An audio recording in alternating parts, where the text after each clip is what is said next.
بسم اللہ الرحمن الرحیم۔ بسم اللہ الرحمن الرحیم، الحمد للہ رب العالمین والصلاة والسلام علی رسولہ محمد وآلہ واصحابہ اجمعین، اما بعد۔ سنن ترمذی سبق نمبر 11۔ آج کے سبق کا عنوان ہے امام ترمذی رحمۃ اللہ کے حالات زندگی۔ ترمذی شریف کا مقدمہ چل رہا تھا۔ ہم نے کہا تھا کہ مقدمے میں ہم 3 امور ذکر کریں گے۔ ایک تو علم حدیث سے متعلق ضروری باتیں ذکر کریں گے، اور ایک امام ترمذی رحمۃ اللہ علیہ کا تعارف اور ان کے حالات زندگی ذکر کریں گے، اور تیسرے امام ترمذی سنن ترمذی کا تعارف کریں گے۔ تو پہلی جو بات ہے علم حدیث کے تعارف سے متعلق، کو پچھلے 10 اسباق میں اس سے متعلق گزر چکے۔ علم حدیث، اس میں علم حدیث کی تعریفات آ گئی، علم حدیث کی تاریخ آ گئی، اور اس سے متعلق ضروری چیزیں آ گئی۔ آج کے سبق میں ہم امام ترمذی رحمۃ اللہ علیہ کے تعارف سے متعلق اسباق شروع کریں گے۔ سب سے پہلے امام ترمذی رحمۃ اللہ علیہ کے نام، کنیت، نسب، ولادت، وفات سے متعلق امور ذکر کرتے ہیں۔ امام ترمذی رحمۃ اللہ علیہ کا نام محمد بن عیسیٰ بن ثورہ بن موسیٰ، یہ ان کا نام ہے۔ نام محمد ہے، والد کا نام عیسیٰ ہے، اور پھر دادا کا نام ثورہ ہے، پھر پردادا کا نام موسیٰ ہے۔ اس طرح آگے بھی ان کا سلسلہ نسب موجود ہے۔ ان کی کنیت ابو عیسیٰ ہے، اور ابو عیسیٰ کنیت کی رکھنے کی وجہ، ایک یہاں سوال پیدا ہوتا ہے کہ ابو عیسیٰ ان کی کنیت ہے، حالانکہ حدیث شریف میں آتا ہے کہ ابو عیسیٰ یہ نبی کریم صلی اللہ علیہ وسلم کی کنیت ہے۔ حضور صلی اللہ علیہ وسلم نے ابو عیسیٰ کنیت رکھنے سے منع فرمایا ہے کہ عیسیٰ علیہ السلام کے چونکہ والد صاحب نہیں تھے، تو اس سے عقیدے کے فساد کا خطرہ ہے۔ تو پھر امام ترمذی رحمۃ اللہ علیہ نے یہ کنیت کیسے رکھی؟ تو اس کے کئی جوابات دیے گئے ہیں، اور اس کا جو سب سے بہتر جواب ہے وہ یہ ہے کہ امام یہ جو نبی کریم صلی اللہ علیہ وسلم نے منع کیا تھا، بعد میں اس کا یعنی حضور صلی اللہ علیہ وسلم نے اس کو جائز قرار دیا ہے۔ چنانچہ مغیرہ بن شعبہ رضی اللہ تعالیٰ عنہ کی کنیت ابو عیسیٰ تھی۔ حضرت عمر رضی اللہ تعالیٰ عنہ نے ایک مرتبہ جب منع کیا تو انہوں نے عرض کیا کہ میں نے نبی کریم صلی اللہ علیہ وسلم کے سامنے اس کنیت کا ذکر کیا تھا، انہوں نے اس پر نکیر نہیں فرمائی تھی۔ تو گویا ابتدائی دور میں اس کنیت کے رکھنے سے حضور صلی اللہ علیہ وسلم نے منع کیا تھا، بعد میں اس کی اجازت دی تھی۔ امام ترمذی رحمۃ اللہ کی جو نسبت ہے، ان کے نسبت میں 3 نسبتیں ذکر کی جاتی ہیں، ایک ترمذی، ایک بوغی، اور ایک سلمی۔ تو ترمذی اس وجہ سے ان کی نسبت ہے کہ ترمز جیہون نہر کے پاس ایک شہر ہے جو موجودہ دور میں جمہوریہ ازبکستان میں یہ آتا ہے۔ تو امام ترمذی رحمۃ اللہ چونکہ یہاں پیدا ہوئے، یہاں پلے بڑے، اس لیے ان کو ترمذی کہا جاتا ہے۔ بوغی اس وجہ سے کہا جاتا ہے کہ ترمز میں پھر بوغ 7 فرسخ پر ہے، چونکہ امام ترمذی رحمۃ اللہ یہاں پیدا ہوئے تھے، تو اس لیے بوغی بھی کہا جاتا ہے۔ باقی امام ترمذی رحمۃ اللہ اصلاً ترمز کے نہیں تھے، ان کے بارے میں آتا ہے کہ یہ مرو کے تھے، تو اس لیے ان کے اجداد جو ہے وہ مرو سے ترمز آئے تھے، تو اس لیے مروزی تھے، ان کے اجداد مروزی تھے، اور یہ پھر ترمز میں آباد ہوئے تھے۔ ترمز کا جو لفظ ہے، اس کا ضبط کیسے ہے؟ تو اس کے ضبط میں مختلف اقوال ہے، لیکن زیادہ مشہور یہ ترمز ہے، یعنی تا کے نیچے بھی زیر اور میم کے نیچے بھی زیر، تو ترمز یہ زیادہ مشہور ہے۔ باقی اس کے علاوہ اقوال بھی ہیں، دونوں پر ضمہ بھی ہے، ترمز، اور پہلے پر فتح، دوسرے میم پر زیر یعنی ترمز، اور دونوں پر فتح کے ساتھ بھی ہے ترمزی۔ تو ترمزی، ترمیزی اور ترمذی اور ترمذی، لیکن یہ چوتھے نمبر پر زیادہ مشہور ہے ترمذی۔ امام ترمذی رحمۃ اللہ کی ولادت 3 صدی ہجری کے شروع میں 209 میں امام ترمذی رحمۃ اللہ علیہ پیدا ہوئے۔ البتہ ان کے بارے میں کہا جاتا ہے کہ مادہ زاد اندھے تھے، لیکن درست یہ ہے کہ بڑھاپے میں نابینا ہو گئے تھے۔ امام ترمذی رحمۃ اللہ علیہ شروع سے نابینا نہیں تھے، لیکن آخر میں وہ نابینا ہو گئے تھے۔ ان کی وفات 279 ہے،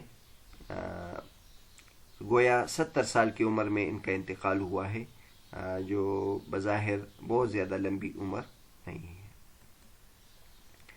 امام ترمذی رحمۃ اللہ کے بارے میں ایک اہم بات یہ ہے کہ امام ترمذی رحمۃ اللہ عربی تھے یا عجمی تھے۔ یہ جو علاقہ تھا جہاں امام ترمذی رحمۃ اللہ پیدا ہوئے، یہ عجم کا علاقہ تھا، تو اس لیے عام طور پر امام ترمذی رحمۃ اللہ علیہ کو یہ کہا جاتا ہے کہ یہ عجم کے تھے، لیکن صحیح بات یہ ہے کہ یہ امام ترمذی رحمۃ اللہ علیہ عجمی نہیں تھے۔ امام ترمذی رحمۃ اللہ علیہ عجمی ممالک میں رہتے تھے، لیکن اصلاً عربی تھے۔ تو اس کے بارے میں کسی نے صراحت کے ساتھ یہ بیان نہیں کیا کہ امام ترمذی رحمۃ اللہ عربی ہے یا یہ عجمی ہے، لیکن ان کی نسبت میں سلمی لکھا جاتا ہے، اور سلمی ملا علی قاری رحمۃ اللہ علیہ نے جمع الوسائل میں لکھا ہے کہ یہ سلمی بنی سلیم کی طرف منسوب ہے، جو قیس ابن غیلان کا قبیلہ ہے۔ تو اس وجہ سے ایک تو ملا علی قاری رحمۃ اللہ علیہ کی یہ بات کہ عربی قبیلہ ہے ان کی طرف منسوب ہے، اس سے معلوم ہوتا ہے کہ وہ عربی ہے۔ اس کے علاوہ ان کے اجداد کے نام اگر دیکھ لیں تو تمام عربی ہے، تو اس سے معلوم ہوتا ہے کہ وہ عرب تھے۔ باقی یہ کتاب آپ کے سامنے ذکر کی ہے، عروبۃ العلماء المنسوبین الی البلدان الاعجمیہ، یہ علامہ ڈاکٹر ناجی معروف کی کتاب ہے، جو 3 حصے ہے اس کی یہ چھپی ہے۔ بہت اہم کتاب ہے۔ اس میں انہوں نے بڑے بڑے جو علماء کرام جو عجمی ممالک میں رہتے ہیں اور دراصل وہ عربی عجمی نہیں تھے، عربی تھے، ان کی تحقیق کی ہے کہ یہ عرب تھے۔ عام طور پر یہ ایک بات مشہور ہے، اور یہ ابن خلدون نے یہ بات کی ہے کہ جو بڑے بڑے محدثین ہیں، بڑے بڑے علماء کرام گزرے ہیں، وہ سب عجم میں گزرے ہیں۔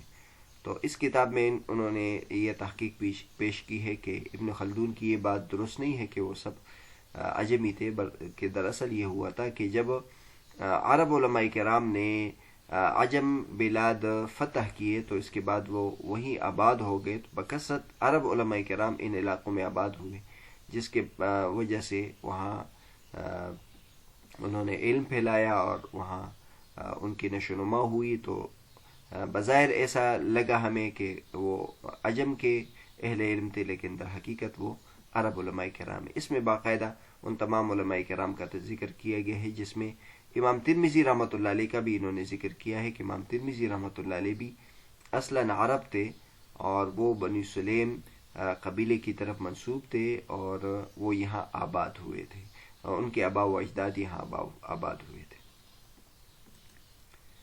امام ترمذی رحمۃ اللہ علیہ کے علمی اسفار سے متعلق اگر ہم دیکھیں تو 3 صدی ہجری یہ علم حدیث کی ترقی کا دور تھا۔ اس میں بڑے بڑے علماء کرام ہر جگہ موجود تھے، اور بڑے بڑے محدثین تھے، اور ان کا ایک جیسے امام محمد رحمۃ اللہ علیہ، امام علی بن المدینی رحمۃ اللہ علیہ، اور اسی طرح ابو زرع رحمۃ اللہ علیہ، بڑے بڑے اہل علم تھے۔ اس میں امام بخاری رحمۃ اللہ علیہ، امام مسلم رحمۃ اللہ علیہ، اور ان کے جو شیوخ ہیں وہ۔ تو 3 صدی علم حدیث کی ترقی کا دور تھا، لہٰذا امام ترمذی رحمۃ اللہ علیہ نے اس میں خوب اہل علم سے استفادہ کیا تھا۔ سب سے پہلے خراسان کے شیوخ سے استفادہ کیا، اور تقریباً 20 سال کی عمر میں علمی اسفار شروع کیے۔ امام ترمذی رحمۃ اللہ علیہ کے جو پر لکھنے والے ہیں، انہوں نے اندازہ جو لگایا ہے کہ انہوں نے جن جن شیوخ سے استفادہ کیا ہے، اس سے معلوم ہوتا ہے کہ امام ترمذی رحمۃ اللہ 20 یا 21 سال کی عمر میں انہوں نے علمی اسفار شروع کیے۔ یعنی اس سے پہلے انہوں نے اپنے بلاد میں، ترمذ میں اور اس کے ارد گرد کے علاقے جو خراسان کے ہیں، اس میں علم حدیث حاصل کی، اور پھر اس کے بعد پھر خراسان، عراق، حرمین کے اسفار کیے. اور یہ محدثین کا طریقہ بھی تھا کہ سب سے پہلے وہ اپنے بلاد کے علماء کرام سے اخذ کرتے اور اس کے بعد پھر دوسرے بلاد کے جو علماء کرام تھے اس کی طرف سفر کرتے تھے. تو امام ترمذی رحمۃ اللہ علیہ نے جن جگہوں کی طرف سفر کیے ان میں خراسان، عراق اور حرمین ہیں. اور حرمین میں آپ حضرات کو معلوم ہے کہ وہاں بکثرت دیگر جگہوں کے علماء کرام آتے ہیں، تو اس لیے حرمین شریفین میں تقریباً تمام جگہوں کے علماء کرام سے استفادہ ہوتا ہے. تو لہٰذا امام ترمذی رحمۃ اللہ علیہ نے اگر دیگر جگہوں کے علماء کرام کے سے احادیث نقل کی ہے تو ان سے استفادہ حرمین یا خراسان، عراق وغیرہ میں استفادہ کیا ہے. کیا امام ترمذی رحمۃ اللہ علیہ نے مصر و شام کا سفر بھی کیا تھا کہ نہیں؟ تو راجح یہ ہے کہ امام ترمذی رحمۃ اللہ علیہ مصر و شام نہیں گئے تھے، وہاں کے علماء سے استفادہ کسی اور جگہ کیا تھا، اور ہو سکتا ہے کہ وہاں کے حالات خراب تھے اس لیے نہیں گئے. یہ بات شیخ نور الدین عطر رحمۃ اللہ علیہ نے الامام الترمذی میں کی ہے کہ امام ترمذی رحمۃ اللہ علیہ نے اگرچہ کئی جگہ سفر کیے لیکن مصر و شام کی طرف ان کے سفر ثابت نہیں ہے.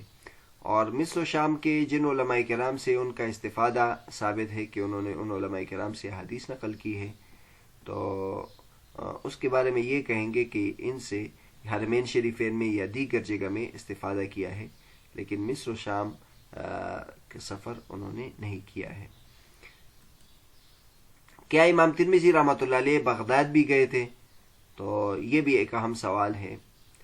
کئی علماء جیسے احمد محمد شاکر رحمۃ اللہ علیہ اور علامہ حبیب اللہ مختار رحمۃ اللہ علیہ اور شیخ نور الدین عطر رحمۃ اللہ علیہ، انہوں نے لکھا ہے کہ امام ترمذی رحمۃ اللہ علیہ بغداد نہیں گئے. اگر یہ بغداد گئے ہوتے تو امام احمد رحمۃ اللہ علیہ سے ان کا سماع ہوتا.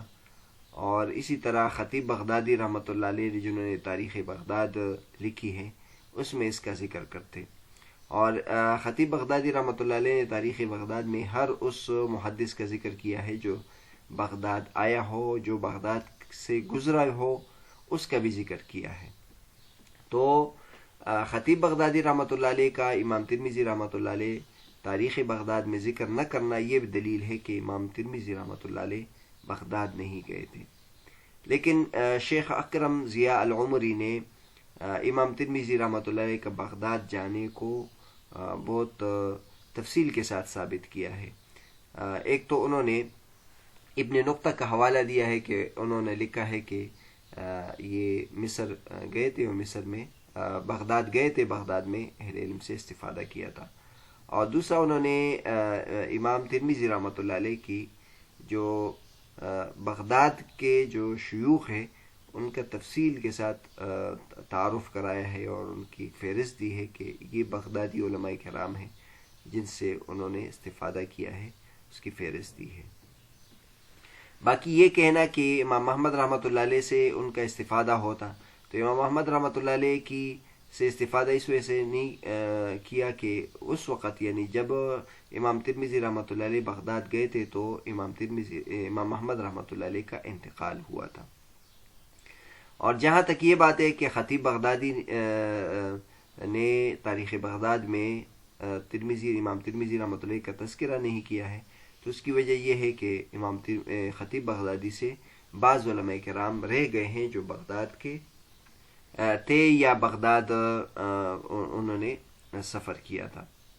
تو ہو سکتا ہے خطیب بغدادی رحمۃ اللہ علیہ سے یہ رہ گئے ہو، یا یہ ہے کہ خطیب بغدادی رحمۃ اللہ علیہ نے کہ کسی نسخے میں یہ ذکر نہ ہو جو انہوں نے اس کا تذکرہ کیا ہوگا لیکن کسی ناسخ سے ان کا ترجمہ اس میں رہ گیا ہو. یہ باتیں آپ دیکھ سکتے ہیں مقدمہ ترمذی جو ترمذی شریف دار التحصیل سے چھپی ہے اس کے مقدمے میں یہ باتیں کی ہیں. تو بہرحال آج کے سبق میں ہم نے امام ترمذی رحمۃ اللہ کے حالات ذکر کیے ہیں. انشاءاللہ امام ترمذی رحمۃ اللہ علیہ سے متعلق تفصیل کے ساتھ مزید حالات بھی ذکر کریں گے۔ آج کے سبق میں ہم نے ان کے نام، کنیت، نسبت اور اسی طرح ترمذ کا جو ضبط ہے اس کے بارے میں، ولادت وفات کے بارے میں، اور یہ بات بھی کی کہ کیا امام ترمذی رحمۃ اللہ عربی تھے یا اجمی۔ تو صحیح ہے کہ امام ترمذی رحمۃ اللہ علیہ عربی تھے، اگرچہ ان کے آباء و اجداد عجم کے علاقے میں آباد ہو گئے تھے۔ اور اسی طرح امام ترمذی رحمۃ اللہ کے اسفار سے متعلق ہم نے بات کی کہ امام ترمذی رحمۃ اللہ علیہ نے کئی جگہ علمی اسفار کیے، لیکن اس میں پھر بطور خاص یہ بات کی کہ کیا مصر و شام بھی گئے تھے۔ تو صحیح بات یہ ہے کہ امام ترمذی رحمۃ اللہ علیہ مصر و شام نہیں گئے تھے، یعنی مصر و شام ان کا جانا ثابت نہیں ہے یقینی طور پر، تو اس لیے یہ بات کی ہے۔ اور بغداد بھی گئے تھے کہ نہیں، تو کئی علماء کرام جیسے شیخ احمد محمد شاکر ہے اور شیخ حبیب اللہ مختار صاحب ہے اور شیخ نور الدین عطر صاحب، انہوں نے یہ لکھا ہے کہ امام ترمذی رحمۃ اللہ بغداد نہیں گئے۔ احمد محمد شاکر رحمۃ اللہ علیہ کا حوالہ تو مقدمہ ترمذی ہے، چونکہ ترمذی شریف ان کی تحقیق سے پہلی چھپی تھی تو اس کے مقدمے میں انہوں نے یہ بات کی ہے۔ اور حبیب اللہ مختار صاحب نے تو ترمذی شریف پر کتاب لکھی کشف النقاب، جس کا انشاءاللہ آگے ذکر آ جائے گا، اس میں انہوں نے یہ بات کی ہے۔ اور نور الدین عطر صاحب نے ایک بہت عمدہ کتاب لکھی ہے الامام الترمذی والموازنۃ بین کتابہ والصحیحین، جس میں امام نور الدین عطر صاحب نے امام ترمذی رحمۃ اللہ کی کتاب اور صحیحین کا موازنہ کیا ہے، اس میں انہوں نے یہ بات کی ہے۔ اور شیخ اکرم ضیاء العمری نے یہ بات تراث الترمذی العلمی، ان کی کتاب ہے تراث الترمذی العلمی، امام ترمذی رحمۃ اللہ کی علمی تراث، اس میں انہوں نے یہ بات